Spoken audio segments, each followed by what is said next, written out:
Greetings, welcome back to the Black Pill. We're talking bad faith debate tactics, and today we're gonna cover the topic of trolls. Trolls, largely an online phenomenon. I mean, you'll get these guys sometimes in public discourse. We're doing a school board meeting, and someone shows up to shout about CRT. Maybe they're trolling the discussion. Largely an online phenomenon. So trolls. Let's see.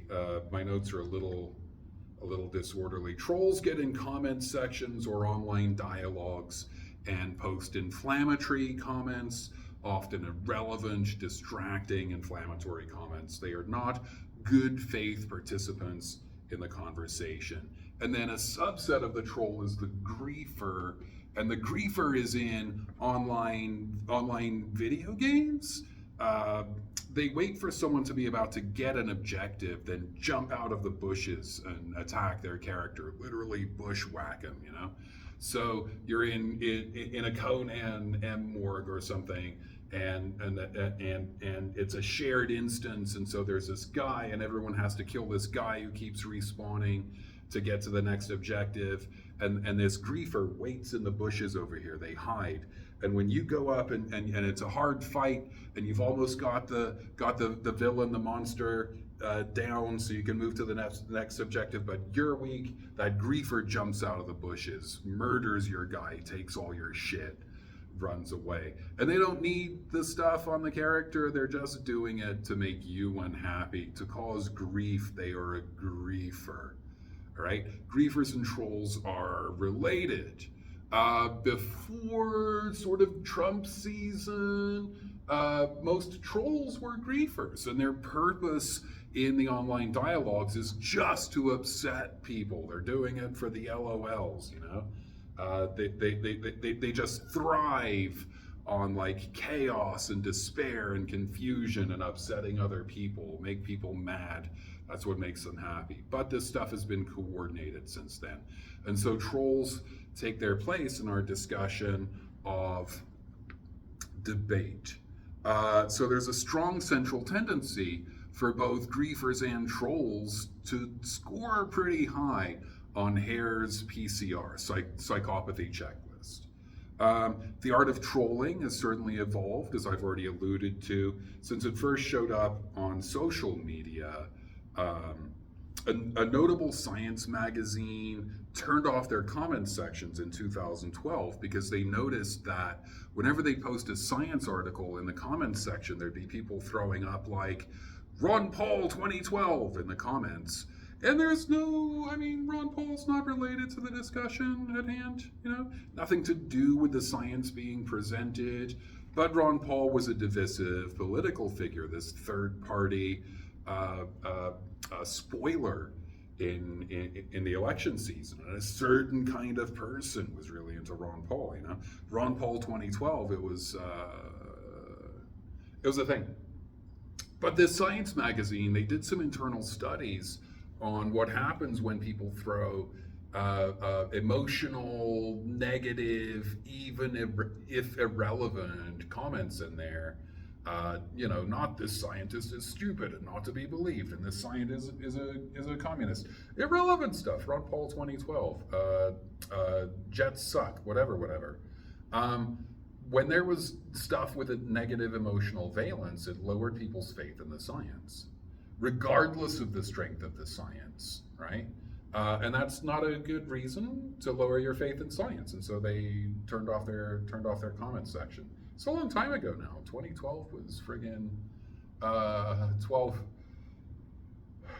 years ago. So there's that.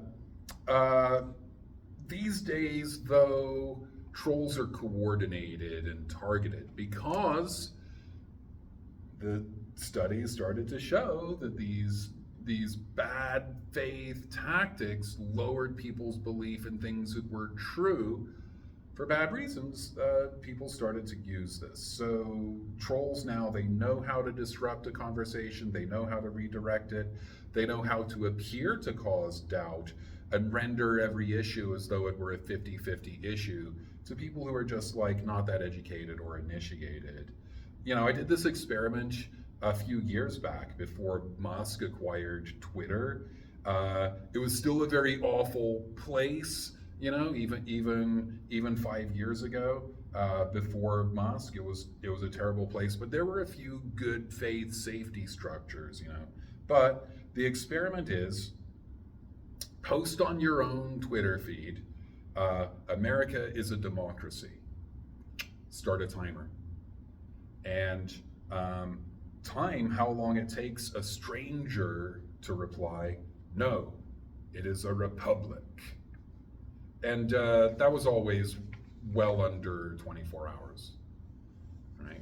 And then, you start to try and have an argument about, but what kind of a republic, actually? What kind of a republic? Which always goes nowhere, and we'll explain that.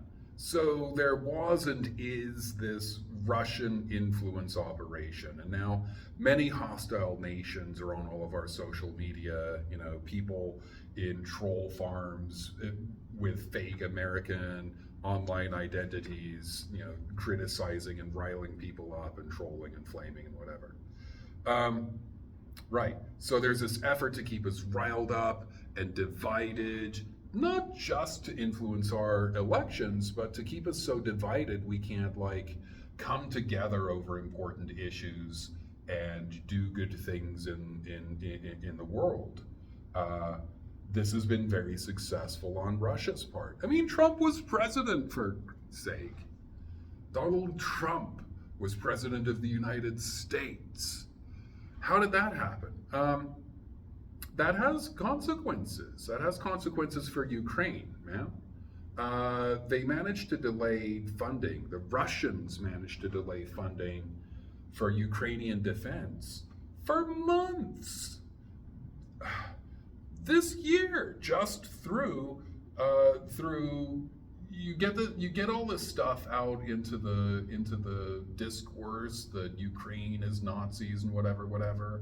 And then we can measure the American Republican Congress representatives say the same thing. They say it on their social media. They parrot it. They retweet it, and their constituents believe it. And so, Marjorie Taylor Greene is in Congress, sort of supporting these pro-Russian, anti-Ukrainian ideas, and the idea that that sending money to Ukraine to defend against the Russians would somehow be bad. Just a absolutely absurd, ridiculous assertion. They've been very successful in getting this into our politics and keeping money and weapons from Ukraine. So there's that.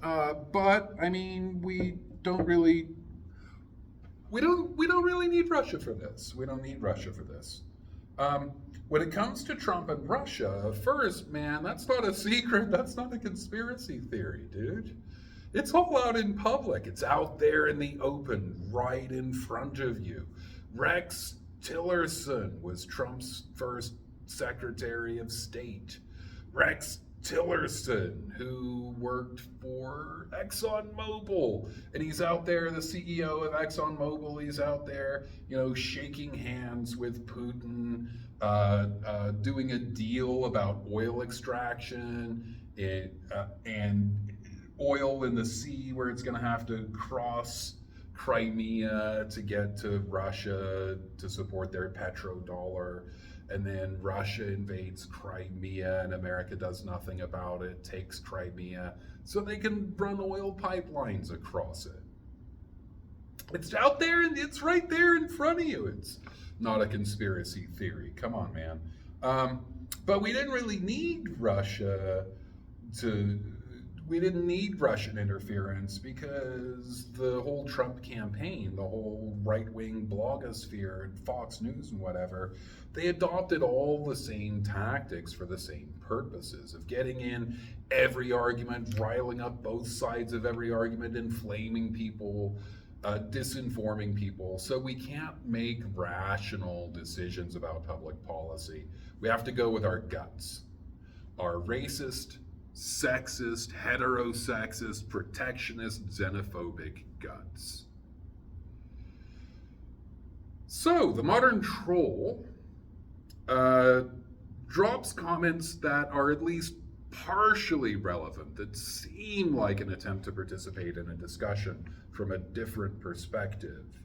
But in fact, they're inflammatory, they're distracting, and they're not in good faith. So they might use ad hominem stuff, something as simple as a stupid nickname. I'll probably do a whole video on ad hominem in another video because the right, and especially the Donald, use this so effectively to mischaracterize everyone but them, you know? Joe Biden's a socialist, Sleepy Joe, Little Marco, all of that stuff. Sometimes it'll be a broader insinuation that's still an ad hominem attack, really, like Michael Moore does these videos that criticize for-profit healthcare and the NRA and stuff. And so you lay out all the stuff that Michael Moore is saying, and you lay out a bunch of evidence why, you know, those are actually pretty good arguments, and someone's going to come on there and go, but Michael Moore makes a lot of money on those documentaries. It might be a piece of coordinated disinformation. When it's climate change, the right-wing operators, funded by big oil and coal, the Koch brothers, they just churn out this disinformation, op-eds every single day, every day, dozens and dozens of op-eds from all of the various disinformation factories. So you can always find assertions out there that look like legitimate media, but really are paramedia. Saying, for example, the ice shelf in the Antarctic ice shelf is getting thicker, not thinner. It was always a lie, you know. Well, 1% of it was for a second, for complicated reasons. 99% getting thinner. Anyway, so you can always find these things that look like articles, and people will drop in the discussion, drive by the discussion, really, and throw these bombs with links that seem legitimate if you just read the headline, which people do. And in fact, are the primary information, the primary truth for people in that silo where climate change is a communist hoax instituted by NASA to destroy the government that funds NASA. Good. I referenced the Gish Gallop earlier, I hope. Did I? No, I might have skipped that. Cool. So we got to talk about this all in one place.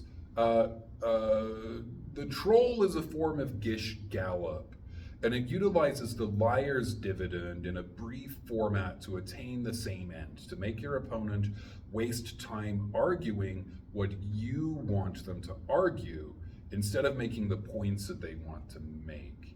So I referenced the Gish Gallop because it's ultimately the same tactic. Remember, it takes 3.5 hours to refute one episode of Ancient Aliens? Because each claim in Ancient Aliens takes a substantial amount of background to actually understand. Creationists don't know anything about biology because they've been told to dismiss it.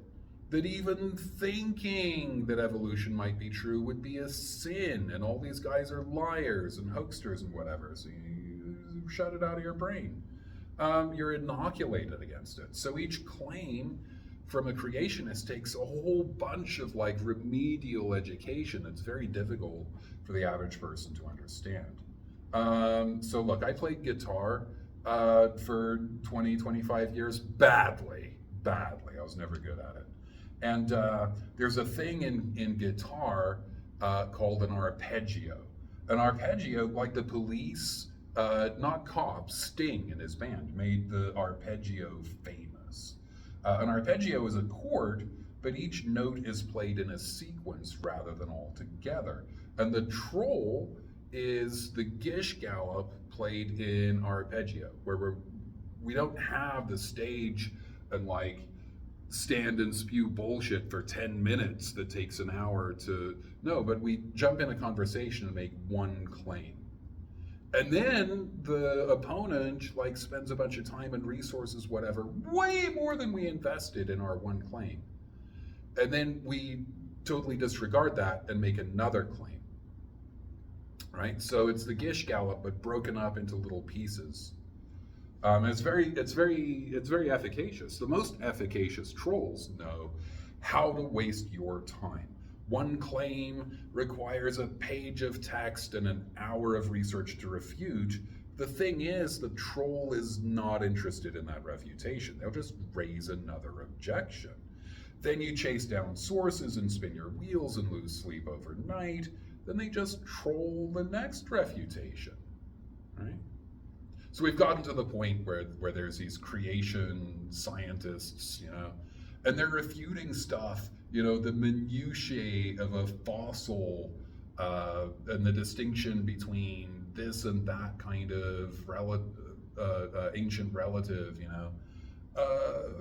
they'll never accept the evidence, and because they think they can refute this, it proves creation true, but look at all the other stuff that we've refuted along the way. You're losing this argument, you also lost the previous argument and the one before, all the way back to, Charles Darwin. You never accept the evidence against you.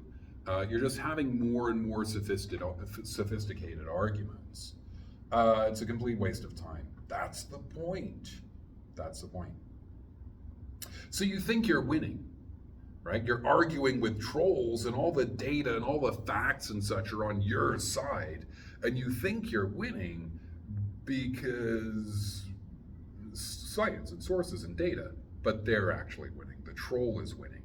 It's a very low investment that causes doubt. It makes things look to a certain kind of consumer like a 50-50 issue. Like, you're not arguing with the troll. You think you're arguing with the troll, but they're a phantom. Like, is their street name even who they are, Or are they some Russian in a troll farm in Petersburg or something? Or a Russian troll in a farm in Petersburg, Florida, That's another. I'll leave that to bigger, wiser heads on the internet, I guess. So you think you're winning, but you think you're arguing with them, but in fact, they're able to convince a certain number of people who are just like driving by the conversation that it looks like a 50-50 issue, and there's a point you hadn't considered, but you had considered and dismissed it because it wasn't worth considering. They maintain the emotional low ground, not the high ground, the low ground. Remember that conservatives vote on limbic signals, all right? If you rile up people's limbic systems, you show them pictures of dead bodies or expose them to the smell of rot or feces or something, then get them to make a political decision, they make it more conservatively. And when you shove people in MRIs and ask them to make political decisions, the ones making the most conservative decisions are the most limbic activated people. All right. So when they're in the comments sections and you think you're winning on an intellectual basis, these are not intellectual arguments in the first place. This is activating the limbic system. It's about remember that the right vote on scorn, derision, disgust, fear, and rage, all the limbic stuff. So long as they can keep everyone mad, you're actually losing the argument, all right? As long as it looks like there's a team, a brigade of people who believe the opposite, then no amount of intellectual discourse is going to convince them. This isn't an argument. Was it Dawkins who... No, fuck that guy anyway. Dawkins turns out to be a right-wing, pro-Christianity, if not Christian, anti-Muslim weirdo, Lasai. So I'm just going to steal the quote.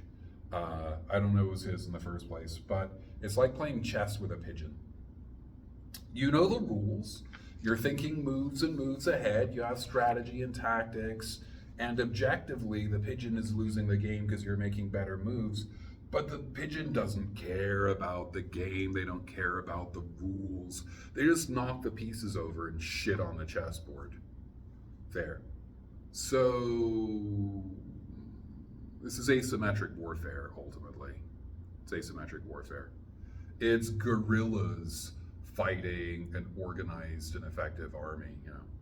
So what do you do with trolls? How do you argue with them? Well, what I'm saying is when you start arguing with trolls, the trolls are winning. All right? When Trump is negotiating with Kim Jong-un in North Korea, Un is winning just by getting the engagement, just by making it seem as though North Korea is so powerful that the US has to negotiate with them. They're winning. They're winning a proper victory. I'm not going to tell you what to do, but it's absolutely ineffective. It's worse than ineffective to argue with trolls online. And so I just block them. You can do what you want, But I just, at this point in human history, I just block the trolls. There's no margin. There's no margin in having an argument. So there's no sense in engaging. Even the good Reverend Dr. King said not to engage people who have no conscience. That just makes you roadkill, man. I don't like losing friends and family over politics, but I'm willing to. And I started to be willing to when we started doing politics with a K. Again, you will of course make your own choices. If the argument is blocking trolls is not an effective strategy, bear in mind the shitter-in-chief, Elon Musk, wants to take that feature out of X, formerly known as Twitter. And the major app vendors will dump X from their platforms if he does that. He'll be out of the app stores because we all recognize it's an important safety feature and an important tool for shutting down the troll farms. Remember, when Nazis are allowed to speak, eventually only Nazis are allowed to speak. When Nazis have free reign on a platform, everyone arguing in good faith is bullied off, intimidated off, or disgusted off the platform, and only Nazis have freedom of speech. So that's trolls.